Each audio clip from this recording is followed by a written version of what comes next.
They didn't yell. They didn't insult you. They just smiled and said, "Interesting choice." And somehow you spent the rest of the day wondering what you did wrong. That's what makes this kind of coworker so confusing. The rude one is easy, at least you know where you stand. The harder one is the coworker who sounds nice while making you feel small. And I want to be upfront about something right away. Not every just checking in is a setup. Not every nice-sounding phrase at work is secretly a weapon. Most of the time, people just mean what they say. But if you've ever caught yourself replaying a totally normal-sounding conversation, trying to figure out why it bothered you so much, you're not imagining things, and you're not broken. Here's what's actually going on. The words themselves are usually harmless on paper. That's exactly what makes this so hard to explain. You tell a friend what happened and they go, "Wait, that's it? That doesn't sound that bad." And maybe by itself it isn't. But you were there. You heard the timing. You saw who got copied on the email. You felt the room shift just slightly. So no, the phrase itself isn't the whole problem. The pattern is. You're reacting to not one sentence. You're reacting to everything sitting quietly around it. So let's walk through what that looks like. Not as a list of red flags, as a day. Your day, probably. It starts in the morning. You're at your desk, already working on something.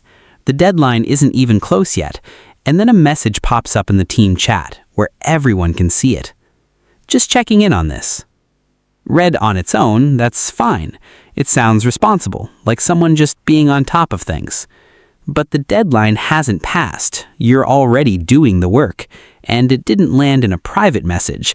It landed in front of everyone, including your manager sitting right there in the same chat. So it stops feeling like a friendly nudge. It starts feeling like a signal. The phrase sounds like support. The effect feels a lot more like being watched. Then the afternoon hits, and now they need a favor. Could you take a quick look at this before tomorrow morning? No worries if not. Technically, sure, they gave you an out. You have a choice here. Except emotionally, it doesn't really feel like one. Because if you say no, you feel like the difficult one. And if you say yes, there goes your evening. That's the strange thing about no worries if not. Said once, it can be kindness. Said as a pattern, it quietly hands you all the responsibility while keeping none of the blame. And if it ever backfires, they already have their exit ready. I said no worries. Sure, but you felt the pressure long before you got anywhere near that sentence. And then there's the meeting. You share an idea, something you actually thought through, and they smile and say, "Interesting choice." Not, "I disagree, here's why." Not, "Can we look at the numbers again?" Just, "Interesting choice." And suddenly, you're not thinking about your idea anymore. You're thinking about yourself. Was that bad? Did I miss something obvious? Should I be explaining myself right now? Did everyone else hear that the same way I just did? That's the real trick of a comment like that. Real feedback tells you what to fix. A comment like, "Interesting choice," just makes you wonder what's wrong with you. So here's why this whole day messes with your head. If you tried to explain any one piece of it to someone else, it would sound like nothing. They said, "Just checking in." They said, "No worries if not." They said, "Interesting choice." None of that sounds dramatic. Typed out, it barely sounds like anything at all. But you weren't reacting to a sentence sitting alone on a page.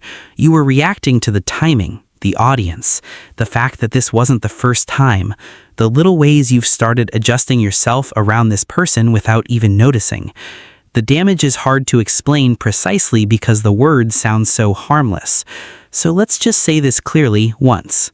You are not too sensitive for noticing a pattern. Now, before we get into why someone might do this, I want to be really clear. This isn't about feeling sorry for them, and it's definitely not about excusing what's happening. It's about understanding the mechanics of it, so you can stop turning the discomfort back on yourself. One reason this happens is pretty simple: image protection. Being seen as the nice one at work, the easy one, the helpful one, the reasonable one, is worth something socially. So instead of saying, "I don't like your idea," it comes out as, "Interesting choice." Instead of "you're behind," it's "just checking in." Same effect, softer wrapping.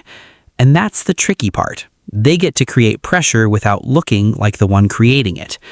The other piece is indirect control. A vague comment doesn't tell you what to do. It just makes you do something anyway. You explain more. You defend more. You check your tone. You adjust your behavior. And the whole time, the other person never had to say anything you could actually push back on. They don't need to control the whole room. They just need to make you a little unsure of your place in it. Again, this doesn't excuse it. It just helps you stop carrying the discomfort like it's proof that something is wrong with you. So far, we've walked through 3 versions of this: the polite follow-up, the fake permission, the vague comment. There are 2 more worth knowing because, honestly, they're even easier to miss. One is concern that quietly chips away at your reputation. Something like, "I'm just a little worried they might be overwhelmed," or "I just want to make sure they're supported," said to other people, not to you. It sounds caring. That's exactly what makes it work. But if someone keeps voicing concern about your ability in front of other people, the effect isn't support, it's doubt. Concern can be one of the safest ways to question someone's competence because it never has to sound like an attack. And the last one is help that quietly makes you look incapable. "I went ahead and fixed a few things for you. I figured I'd clean this up before anyone else saw it." Help is not always just help. Sometimes it's a soft way of saying, "I had to rescue this." And if that happens in front of the wrong audience, it doesn't make you feel supported. It makes you look a little less capable. So out of all 5 of these, the polite follow-up, the fake permission, the vague comment, the concern, or the help, which one do you hear the most? I'd bet you already know. And here's the thing about noticing all of this. Once you see it, you really can't unsee it anymore. So the real question becomes, how do you respond without turning into someone who's just as hard to deal with? You don't have to get colder, you just have to get clearer. That's really the whole strategy here. Next time someone hits you with "interesting choice," try this. Can you say more about what you mean? Is there a concern with the direction, the data, something specific? Vague comments survive by staying vague. The second you ask for specifics, they either have to give you real feedback or they have to back off. Either way, the conversation gets clearer. When it's the public just checking in, you don't need to match their tone, and you definitely don't need an edge in your voice. Just calmly restate reality. "Yep, this is on track for the deadline we agreed on, Friday at 3. That's it. You're not arguing, you're just gently pulling the conversation back to what's actually true. And the last one, this isn't about building a case to take down a villain, it's about giving yourself something solid to stand on. One offhand comment is just a weird moment. 5 of them over 2 months in front of the same people? That's information. So if it keeps happening, quietly note it. What was said, when it happened, who was there, and what it actually affected. You're not collecting evidence to become paranoid. You're collecting clarity. For yourself, mostly. Remember that meeting from the very beginning? The one where they smiled and said, "Interesting choice"? They never actually told you your idea was wrong. They never gave you anything real to respond to. They just smiled. And that was the whole point. That's what fake niceness does more often than not. It doesn't give you something obvious to push back against. It gives you something just vague enough to make you question yourself instead. So look, not every awkward comment is a calculated move. Not everyone who says, "just checking in," is trying to get under your skin. But when the same person again and again leaves you feeling smaller, more defensive, less trusted, with words that never technically did anything wrong, that's worth paying attention to. Because real kindness tends to make things clearer. Fake niceness just makes you question yourself. Real kindness doesn't require you to shrink.